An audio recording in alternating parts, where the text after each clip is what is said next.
the upcoming budget should focus on some structural reforms to ensure high, sustainable and inclusive growth for India in the long term. I would like to focus on three broad areas that the budget should focus on. Firstly, R&D and innovation. The next phase of growth of for India should come from R&D and innovation. India spends around 0.7% of GDP on R&D, as against 2.5 to 3% for most of the innovation-led economy.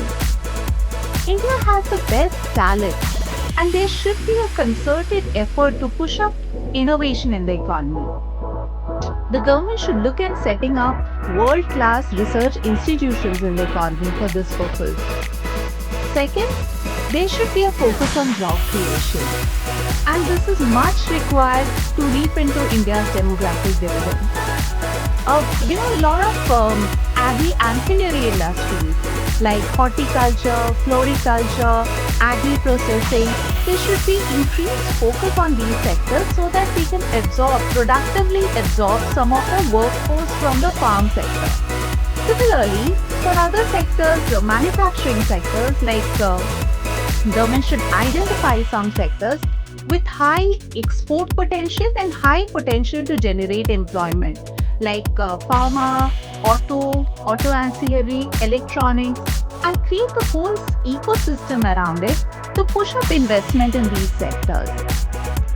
Improving the ease of doing business and easing the regulatory hurdles will push up investment in the economy and subsequently create jobs. Third, I would like to highlight the need to focus on agri sector.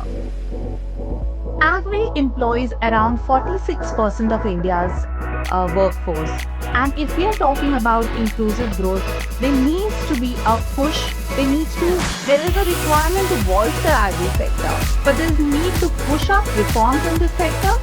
And it is a challenge for agri sector. Big, bold reforms is a challenge, as we've seen in the past. But we should not undermine the value of gradual and incremental reforms in this sector.